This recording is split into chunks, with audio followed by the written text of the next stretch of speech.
స్థానిక సంస్థల ఎన్నికల ముందు తెలంగాణ రాజకీయాల్లో కీలకమైన మార్పులు జరగబోతా ఉన్నాయా? ముఖ్యంగా బీఆర్ఎస్ పార్టీకి సంబంధించినటువంటి కీలక నేతల అరెస్టులు ఉండొచ్చా అంటే అవుననే తెలుస్తోంది. ముఖ్యంగా కాళేశ్వరంకి సంబంధించి పీసీ ఘోష్ కమిషన్ ఏదైతే నివేదిక ఇచ్చిందో ఆ నివేదికకు సంబంధించి తెలంగాణ అసెంబ్లీలో చర్చ జరగబోతోంది. ఈ నెల 30వ తారీఖు నుంచి అసెంబ్లీ ప్రారంభం కాబోతోంది. అసెంబ్లీ ప్రారంభమైన తర్వాత బీఏసీలో చర్చించిన తర్వాత ఈ పీసీ ఘోష్ కమిషన్ ఇచ్చిన ఏదైతే నివేదిక ఉందో ఆ నివేదికను అసెంబ్లీలో టేబుల్ చేయబోతా ఉన్నారు. అప్పుడే అక్కడ ఉన్నటువంటి ఎమ్మెల్యేలందరికీ కూడా నివేదికను అందించబోతా ఉన్నారు. ఆ తర్వాత ఒకరోజు సమయం ఇచ్చి దీనికి సంబంధించినటువంటి చర్చను టేకప్ చేసే అవకాశం కనపడతా ఉంది. కాళేశ్వరంకి సంబంధించి అవినీతి ఎలా జరిగింది? అసలు అవినీతి జరిగిందా లేదా? బరాజులు కట్టాలన్న నిర్ణయం అధికారులదా? ఇంజనీర్లదా? కేసీఆర్‌దా? ఇట్లా రకరకాల ఈ కాళేశ్వరంకి సంబంధించి అనేకమైనటువంటి పొలిటికల్ విమర్శలున్నాయి. ప్రతివిమర్శలున్న నేపథ్యంలో గత ఎన్నికల ముందు కాళేశ్వరం కూలిపోతుంది, 1,00,000 కోట్లు నీళ్లలో పోసారు అనే ఏదైతే విమర్శలు కూడా వచ్చిన నేపథ్యంలో చాలా కీలకమైనటువంటి చర్చ జరగబోయే అవకాశం అయితే చాలా స్పష్టంగా కనపడుతోంది. అయితే ఈసారి అసెంబ్లీకి కేసీఆర్ కూడా ఖచ్చితంగా అటెండ్ అయ్యే అవకాశం ఉంది. ఎందుకంటే ఈ నివేదికకు సంబంధించినటువంటి పీసీ ఘోష్ కమిషన్ నివేదిక అనేది చట్టవిరుద్ధము, ఈ కమిషన్ అనేది చట్టవిరుద్ధంగా ఏర్పాటు చేశారనే దానికి సంబంధించి ఇప్పటికే కేసీఆర్ కావచ్చు, ఆనాటి నీటిపారుదల శాఖ మంత్రి హరీష్ రావు కూడా హైకోర్టుకు వెళ్లారు. హైకోర్టుకు దీనికి సంబంధించినటువంటి పిటిషన్లను టేకప్ చేసిన తర్వాత ఇప్పటికిప్పుడు చర్యలు లేవు. అసెంబ్లీలో చర్చించిన తర్వాత అక్కడ చర్చల ఆధారంగా వచ్చినటువంటి అసెంబ్లీ నిర్ణయం తర్వాతనే ప్రభుత్వం చర్చలకు సంబంధించినటువంటి నిర్ణయం తీసుకుంటుంది. అప్పుడే నిర్ణయం తీసుకుంటుంది. చర్యలు కూడా అప్పుడే తీసుకుంటాయని చెప్పిన నేపథ్యంలో ఆ పిటిషన్లను తాత్కాలికంగా ముగించారు. ఆ విచారణ అంతటితో ఆగిపోయింది.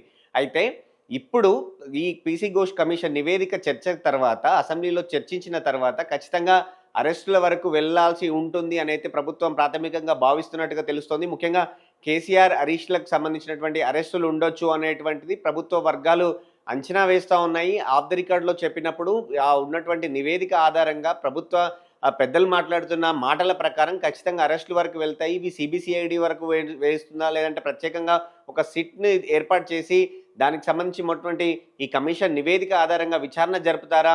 అప్పుడు మళ్ళీ విచారించి అరెస్ట్ చేస్తారా? ఎలా ముందుకెళ్ళబోతున్నారనేది అయితే చాలా కీలకంగా కనబడతా ఉంది. ముఖ్యంగా అరెస్టులు అయితే ఉంటాయి అనేది ప్రభుత్వాల నుంచి వస్తున్నటువంటి ప్రభుత్వ వర్గాల నుంచి వస్తున్నటువంటి సమాచారం.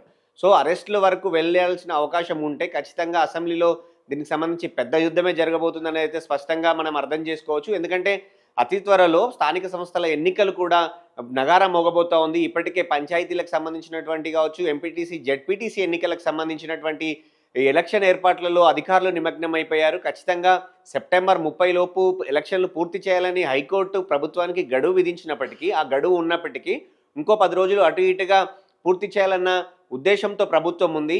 ఖచ్చితంగా అక్టోబర్ 10 లోపు ఈ సంబంధించినటువంటి మొత్తం ప్రాసెస్ను పూర్తి చేసి కొత్త పాలక మండలిని ఏర్పాటు చేయబోతున్నారు. అయితే ఆ ఎన్నికలకు ముందే ఇప్పుడు ఈ అసెంబ్లీలో చర్చ ఉంటుంది కాళేశ్వరం సంబంధించి కాబట్టి ఖచ్చితంగా ఈ వేదిక అసెంబ్లీ వేదికగా అడ్వాంటేజ్ తీసుకోవాలన్న ఉద్దేశంతో ఇటు ప్రభుత్వం ఉంది. అసెంబ్లీ వేదికగా రేవంత్ రెడ్డి సర్కార్ను ఎండగట్టాలి. కూలిపోతుందన్న కాళేశ్వరమే ఇప్పుడు మళ్ళీ తెలంగాణ రైతులకు దిక్కయింది అనేది నిరూపించాలన్న ఉద్దేశంతో ఇటు బీఆర్ఎస్ పార్టీ కూడా ఉన్న నేపథ్యంలో ఖచ్చితంగా ఈ చర్చకు ఈసారి తెలంగాణ రేవంత్ రెడ్డి సీఎంగా ఎన్నికైన తర్వాత అసెంబ్లీకి కేసీఆర్ ఒకే ఒక సందర్భంలో బడ్జెట్ ప్రవేశపెట్టిన రోజు ఒక్కసారి మాత్రమే వచ్చారు. ఆ తర్వాత మళ్ళీ రాలేదు. కానీ ఈసారి చర్చకు సంబంధించి మాత్రం ఖచ్చితంగా కేసీఆర్ కూడా అటెండ్ అయ్యే అవకాశం ఉంది. ప్రధాన ప్రతిపక్ష నేత హోదాలో కేసీఆర్ అసెంబ్లీలో ఈసారి మాట్లాడే అవకాశం అయితే కనపడతా ఉంది. ఖచ్చితంగా కాళేశ్వరం సంబంధించి నిజానిజాలను కేసీఆర్ ద్వారా మాత్రమే కౌంటర్ ఇవ్వగలిగితే వచ్చే ఎన్నికల్లో స్థానిక సంస్థల ఎన్నికల్లో ప్రభుత్వానికి వ్యతిరేకంగా నిర్ణయాలు ఉంటాయి, ప్రజలు తీర్పిస్తారు అనే ఉద్దేశంతో బీఆర్ఎస్ సెకండరీ గ్రేడ్ నాయకత్వం ఉంది. ఇతర నేతలందరూ కూడా చాలా ధీమాగా ఉన్నారు. ఎందుకంటే లోక్సభ ఎన్నికల్లో 0 ఫలితాల తర్వాత పార్టీ శ్రేణుల్లో తీవ్ర నైరాశ్యం ఉన్న నేపథ్యంలో స్థానిక సంస్థల్లో బౌన్స్ బ్యాక్ కావాలనేది బీఆర్ఎస్ పార్టీ నేతల ప్రధాన ఆలోచన. ఆ ఆలోచనకు ఈసారి కేసీఆర్ గనక కాళేశ్వరం సంబంధించి అసెంబ్లీలో మాట్లాడి ప్రభుత్వాన్ని ఇరుకున పెట్టగలిగితే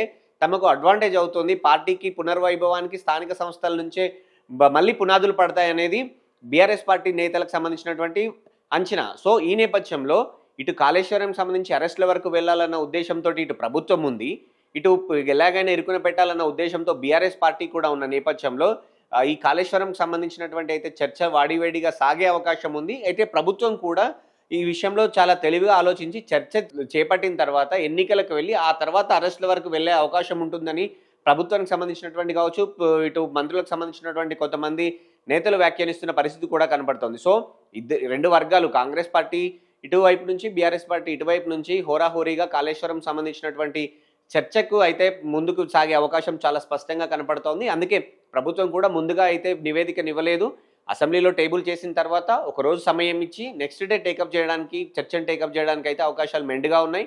ఆ తర్వాత స్థానిక సంస్థల ఎన్నికలు, ఆ తర్వాత అరెస్ట్‌ల వరకు ఉంటుంది అనేది ప్రభుత్వ వర్గాల నుంచి వస్తున్నటువంటి సమాచారం.